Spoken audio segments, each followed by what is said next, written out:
Hey everybody. Hey Nicholas, Duncan. Come on in here. You know what time it is. I think you do. It's time for Coffee with Scott Adams. And while you're getting in here, I'm going to reverse my camera and show you a little good news from the outside world. If you've been following my periscopes, you know I've been showing you external views of how much smoke there is. I'm about 150 miles or more from the closest of the big fires in California. But until recently, the hills which you see here very clearly were invisible. So this is the first day in over a week, at least, that those hills are visible. And as you can see, they're not that far away. So we haven't been able to go outside because everything beyond this tree level, to see the trees that are close, everything beyond that was a complete whiteout until today. Good news, and apparently good work by the firefighters. Maybe some rain coming on Thanksgiving. So that's all good news. Yeah, the fires are still burning, is my understanding, but at least the biggest part of the smoke danger where I live has passed. Okay. Let's talk about CNN's mind reading. The big story on CNN is that the president wanted the Justice Department to investigate Clinton, and he wanted Comey fired.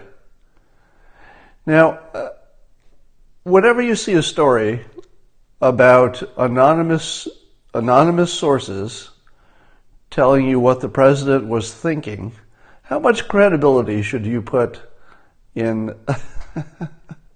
How much credibility should you put? I just saw something funny go by in the comments. How much credibility should you put in a report by unnamed sources who are familiar with the president's internal thoughts?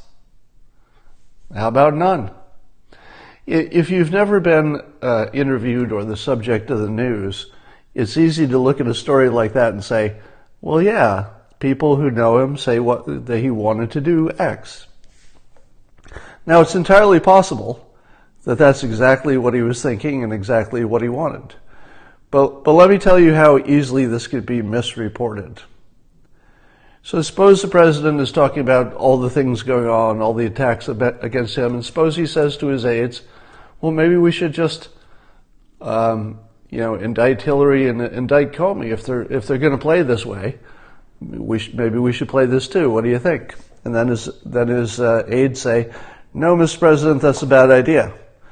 Don't do that for the following reasons. And then the president says, okay, and then he doesn't do it. Now, the way I told it, does that sound like a story? That just sounds like the way people talk behind closed doors. If you put me in that situation, do you think that at least once I would have asked the question, hey, do you think we should just go after Hillary or go after Comey? Because the reasons for going after them appear to me stronger than the reasons that people are coming after me. Should we consider that? And then people say no. And then I go, okay, I heard your reasons, so I won't do it. And as we can see, he didn't do it. So once this is reported by CNN, it sort of morphs a little bit because you're not in the room. So here's one of the most important things about communication that you can understand. Things that you say at a rally in the context of, entertaining a crowd are different than what you would say at a press conference, and are different from what you would say in what you think is going to be a private meeting among your staff. So the way you talk in each of these contexts is quite different because it's a different audience and it will be received a different way. What CNN is doing, and this is a clever trick, they're taking a private conversation and they're moving it to the public. Just the very act of doing that alone should make this sound wrong. Does it? It does. They moved it from the private context where it didn't mean much of anything. It's just one of a thousand ideas that people kicked around and decided not to act on. Suppose we had a full list of all the things that the president suggested, said, hey, what about this?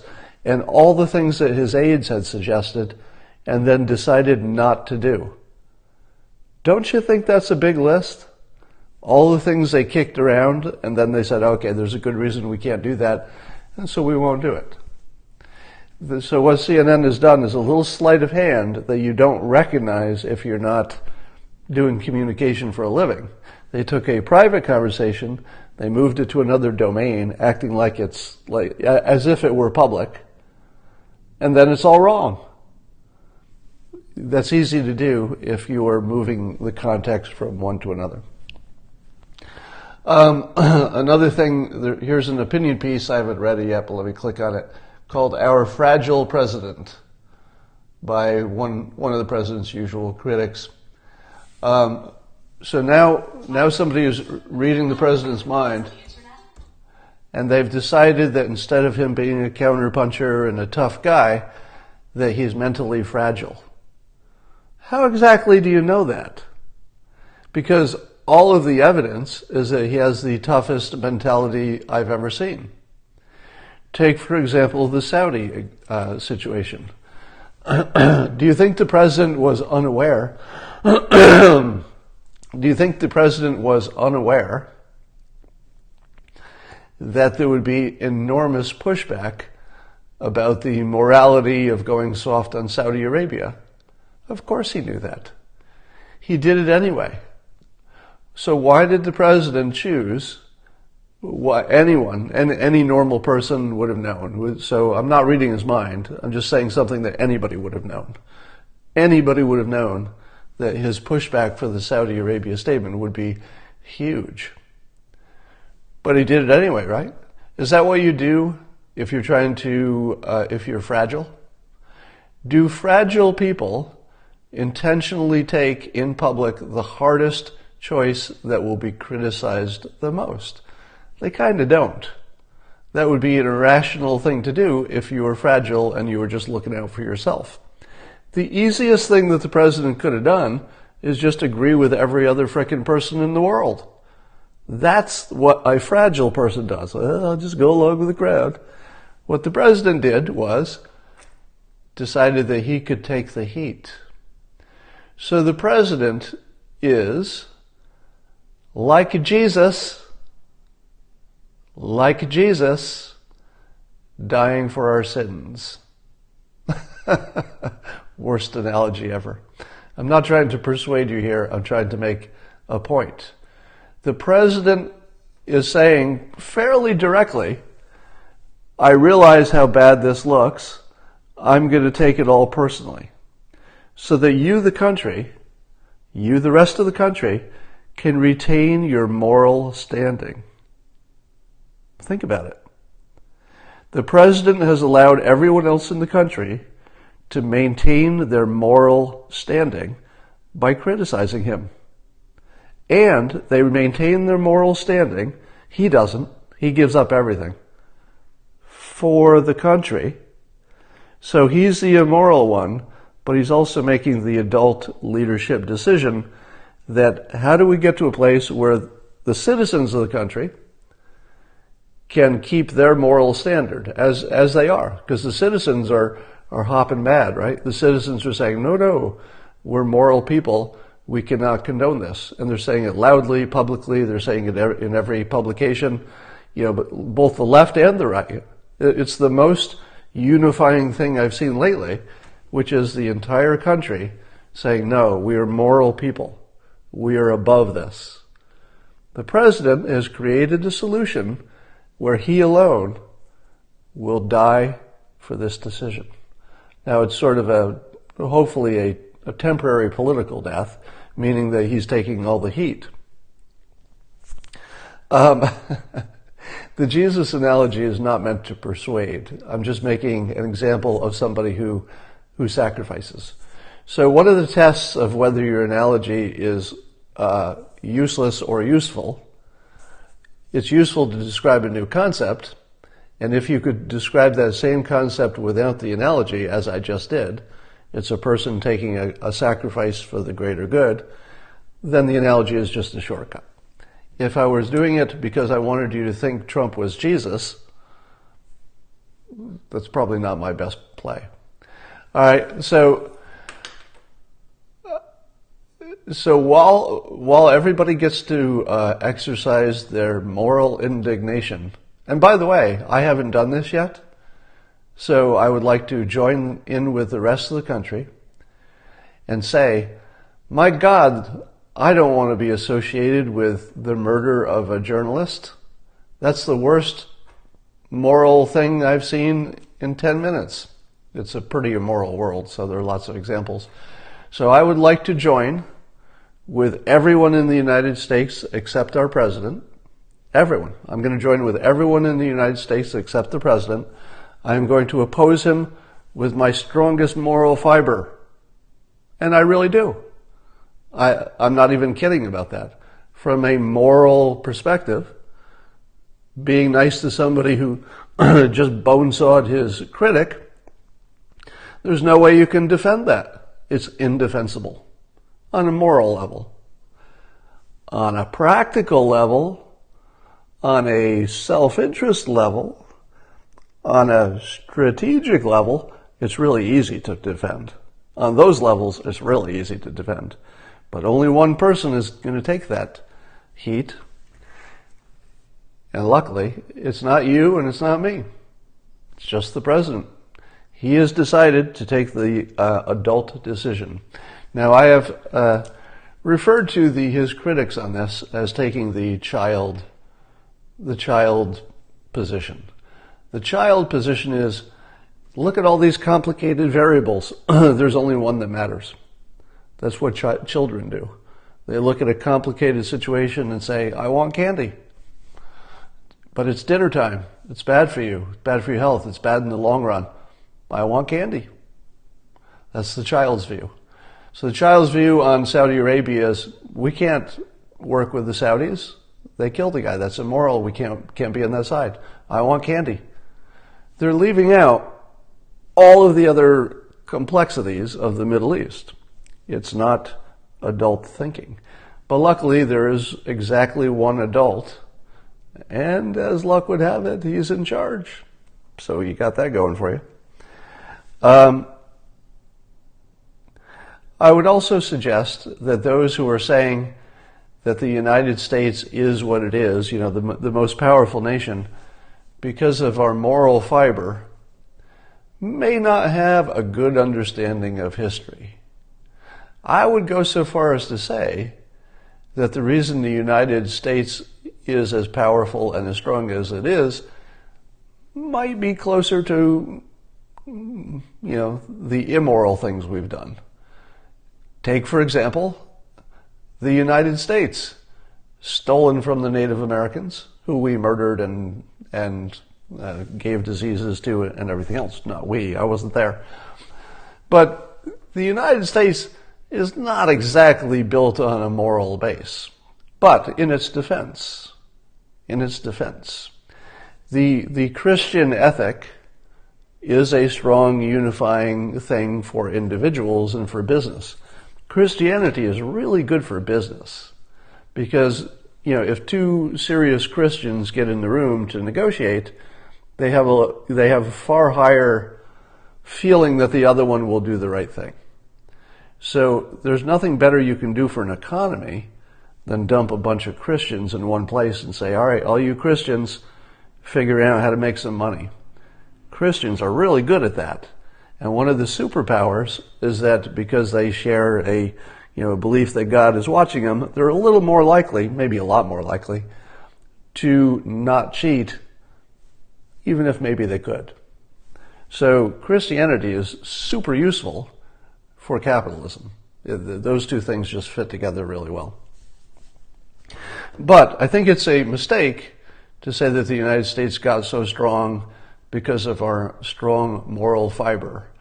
That strong moral fiber helps a lot in individuals, but at a national level, we did some bad things to get where we are, such as stealing the land from the Native Americans, just to pick one example, right? You could go through your own examples of terrible things the United States has done, which doesn't make the United States terrible. The country doesn't always follow the moral path. All right, I got myself into a weird little pickle with a Periscope in which I talked about a hypothesis that people who read the most fiction might be primed for confirmation bias. Because when you read fiction, everything in the story has meaning. Every clue means something to the story. But in the real world, it's just coincidence. So if you're used to seeing lots of coincidences, the next coincidence you see, you can say, well, there's another coincidence. Doesn't mean anything. But if you read fiction all the time, and this is just a hypothesis, I'm not claiming there's any proof of this. The hypothesis is that your mind would be primed to see any kind of anecdotal situation as meaningful because anecdotal situations are meaningful in fiction. So I said that, but I used a bad chart in which I also threw in another concept about the likelihood that your major was part of it. And if you looked at the chart, it looked like I was saying, which I was not saying, it looked like I was saying that Republicans are more likely to be the scientists. And in fact, that's obviously the opposite. Most scientists lean left. So a lot of people who are, and here's the funny part, the people who complained and are getting on me like I'm the dumbest guy who ever lived are the people who didn't understand the point. And I'll bet you almost all of them are fiction readers. In other words, I made a point that fiction readers are more likely to draw conclusions from a few clues than maybe a scientist would. A scientist would say, yeah, the clues point in one direction, but that doesn't mean anything. You gotta look at all the clues. You gotta put it in context. You gotta put it in a controlled study. Just the fact that it looks like it leans in one direction really doesn't tell you anything. So I ended up proving my point by causing a whole bunch of people to think I'm really stupid. Wasn't exactly the plan, but is humorous just the same. All right. So, somebody's here doing it here. So somebody's saying, Scott. Well, let me see if I can make that come back. I used to be able to scroll back these comments. I was going to make fun of somebody here, but I lost the exact comment. Correlation doesn't mean causation.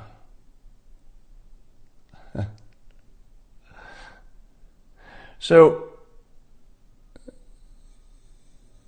right, I said most scientists don't lean left. Now, if you were going to test my hypothesis as opposed to the one you think I said, my hypothesis is that among scientists, the ones who read the most fiction would be the most susceptible to being fooled by anecdotal, non-scientific information.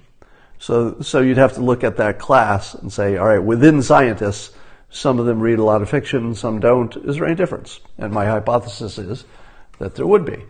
Now, the question of why are most scientists also Democrats, that could be explained by a lot of different things. It could be socioeconomic factors which cause you to go to college in the first place.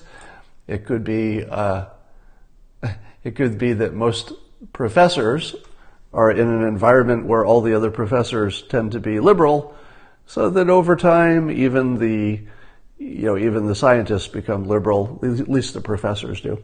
So it's very possible that scientists being a minority of any college situation, that those professors end up over time becoming liberals, and then they're training people to the same point of view. Because if you're a liberal professor, you're going to say everybody who doesn't believe in climate science models, which are not science, but that's another story, must be a bunch of dumb Republicans. So it does make sense, because we're not talking about one variable controlling everything in the world. that among scientists, because they're in a big environment in which they're the minority, and most of them are liberal, over time, you'd expect that most scientists at universities would be liberal, and therefore they would be raising more liberal scientists. So that's an entirely different set of factors than what I was talking about, which is if you read too much fiction, it probably primes you because everything you do primes you. It shouldn't be the exception. It would be strange if it's the exception. Now,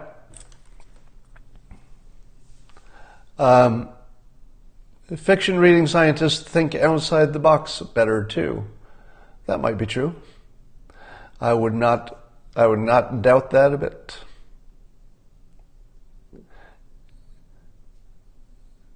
Yeah.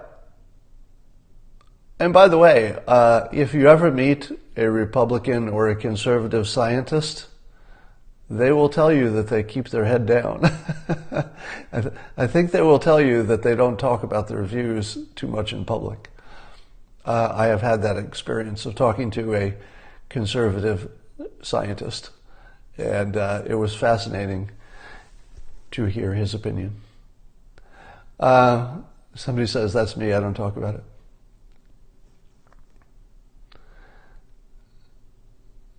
All right, now we're also entering the holiday phase. And during the holiday phase, I would draw your attention to the following phenomenon.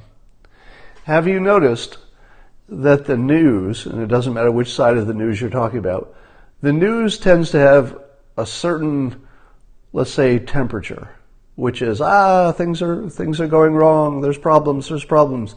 And that temperature doesn't seem to change even as the news changes. Have you noticed that? Have you noticed that whatever news there is, if you had news, let's say that's nuclear war risk or terror attacks, that on a scale of 1 to 10, those things would be, let's say, a 10, and of how excited your treatment of it should be. But the excitement stays the same no matter what stories are filling the news. So what you should expect is that over the holidays, the big news slows down or stops. In other words, we shouldn't see much in the way of actual big news in the next 6 weeks. But the news business will still keep you ratcheted up to a 10. So what you should see is small issues that are being promoted like they're big issues. So you should see in the next 6 weeks, especially from CNN, tons of mind-reading stories and tons of watch how many unnamed sources are behind the biggest stories. So when you have real news and real big problems, you talk about them. But if you don't have real news, and we're not going to have it for 6 weeks or so, if it's typical, then you should see things like Ivanka's email becoming the biggest problem in the world. You should see things like the president's treatment of Saudi Arabia, which, if you think about it, is a pretty small problem that the news business has decided to make a big problem. Because bad people are killing people all the time, and we're still doing business with them. It's sort of business as usual. So if you take a look at China, for example, they are apparently putting their Muslim minority population in concentration camps. Think about that. We deal with China, and China is literally rounding up their Muslim population and putting them in concentration camps. I think it's Uyghur, UIGUHR, or something like that. The Uyghur population, they're, I think, ethnic Turks, maybe. And there are a few million of them. But there's basically, the first step toward, ethnic cleansing. And China, we do more business with than anybody, don't we? So you always have to keep things in context. So you're going to see things that are naturally small look like they're the biggest problem in the world in the next 6 weeks. And then at the end of 6 weeks, At the end of 6 weeks, we'll just stop talking about the things that were, well, there was an anonymous source who said the president was angry about something. We think that in his interior thoughts, he had a bad thought. We believe that he's not considering all the variables because we're reading his mind, and it's not what we would have done. We have a half opinion about doing this because we're going to ignore all the other variables and just look at this one because that's what makes it news. Otherwise, it wouldn't be news if you put it in context. So you're going to see nothing but fake news, half opinions, mind reading, and also the other one is weird speculation about the future. So, for example, I'm seeing this week, if we give up our moral leadership because of this Khashoggi thing, then everything will fall apart. To which I say, I don't see any connecting tissue. Like, how does that argument work? Can you fill in some details? That if we give up our moral leadership on this one thing, the Middle East will start acting differently? Have you met the Middle East? Has anybody met the Middle East?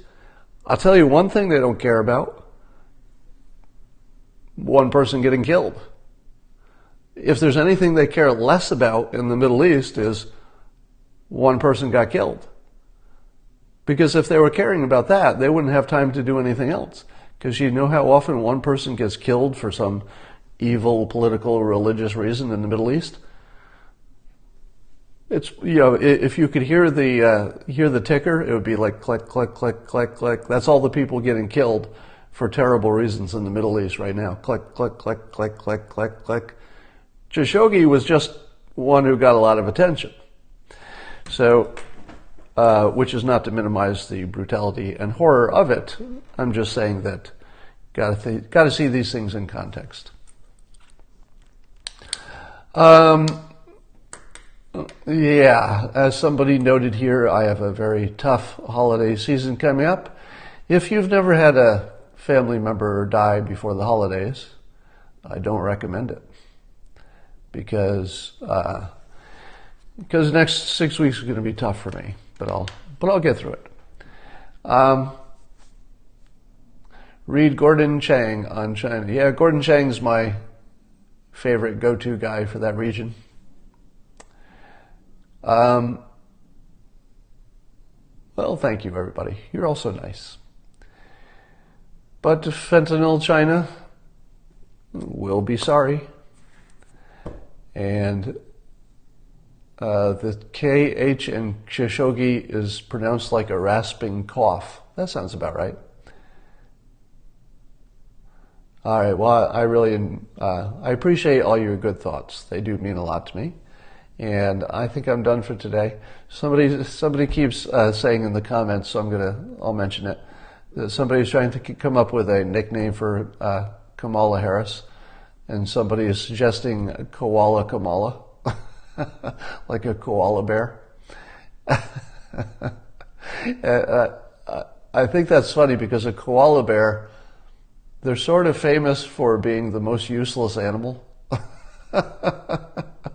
The most useless animal can't even take care of itself. If you didn't feed it, it would starve to death. They're slow. They're like, oh, a koala bear, I can barely move. It's funny, but it's not nearly as weaponized as the word cold. Cold, you're not going to beat. I don't think you're going to beat that word as a kill shot. All right, that's enough for now. I'll talk to you all later. Bye.